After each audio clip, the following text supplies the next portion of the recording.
Hello, this is Crystal Racing here with a video about where will Sebastian Vettel go for 2021.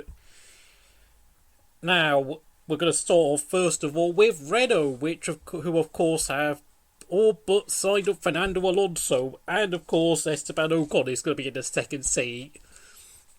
Does it really feel like Sebastian Vettel really has a chance of going to Renault, even if Renault suddenly decide to call off Fernando Alonso recruitment? Probably not, because of course you've also got to remember, you've also got Ganyao Zhou and Christian Lundgaard in their junior academy, so that's really a firm no from me.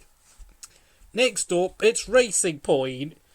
They'll be renaming themselves as Aston Martin. Total Wolff, I think, is moving to Aston Martin for next season, but of course Lawrence Stroll is still going to be there because of course he's the team owner who finances the team. Sergio Perez is the established team leader, and Lance Stroll is there because of course of his dad.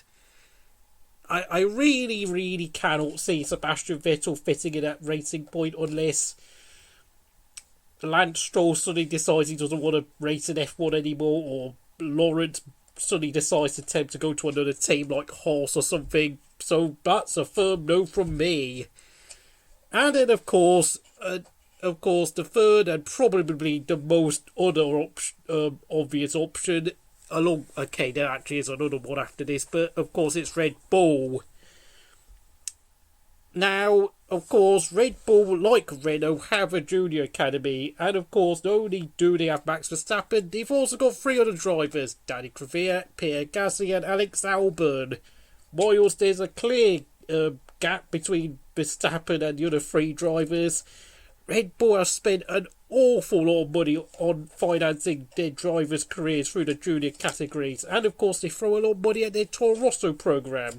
Red Bull, of course, have won 4 World Championships with Sebastian Vettel back in the day. Of course, it should be pretty obvious to you, any of you watching this video. But I have to say, the chances of Vettel being at Red Bull next season is pretty slim. Yes, I know we turned him on that talk show with the Red Bull guys the other day. You know, Horner, Verstappen, Newey and Marco, because he is still good friends with them, but just because he's good friends with them doesn't mean he's going back to Red Bull. And then, of course, the final option, of course, is Mercedes.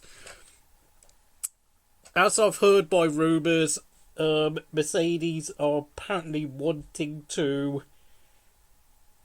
keep on Lewis Hamilton and Valtteri Bottas for next season. So that's another door shut. And unfortunately, this is my verdict.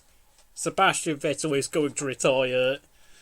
It's a very sad piece of news, I have to say to all of you Vettel fans out there, but, you know, his relationship with Ferrari has completely collapsed. And not only that, but once again at last Sunday's race at Austria, he made yet another silly error, trying to overtake Carlos Sainz from miles out, and then of course over-rotated and spun the car. Finished 10th behind Antonio Giovinazzi's Alfa Romeo. Like, is there really, like, in terms of his driving, I mean, he's not even driving well enough to even encourage teams that he still would be a fairly good signing at this point. Of course, we've seen his driving deteriorate in the past few years, of course.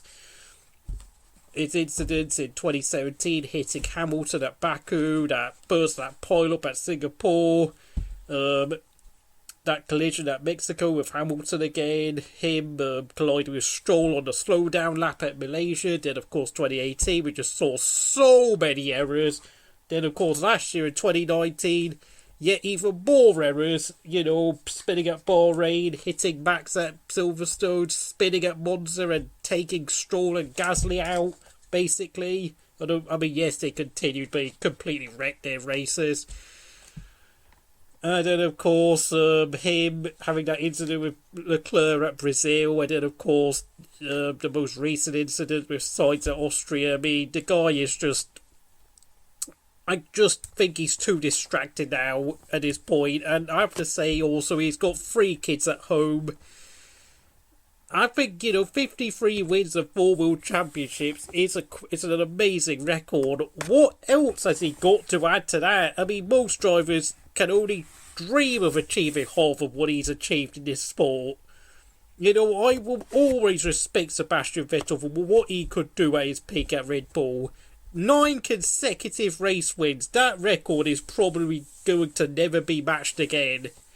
Yes, it was boring to watch, but my goodness, some of his performances, especially his 2013 Singapore drive, he opened up a half a minute gap, and then the safety car came out, and then of course once the safety car went back in the pits again, he opened up another half a minute gap. He could have won that race by a minute if it wasn't for the safety car. Utterly, at his peak, Sebastian Vettel was unbeatable. Yes, I know Red Bull had the best car, and the team was so well organised with Newey, Rocky and Horner calling the shots.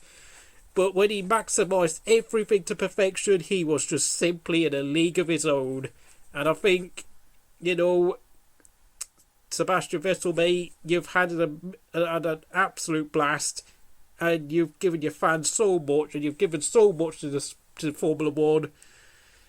I think it's time you probably should be thinking about calling it quits, to be honest. This has been Crystal Racing, and I'll see you again next time.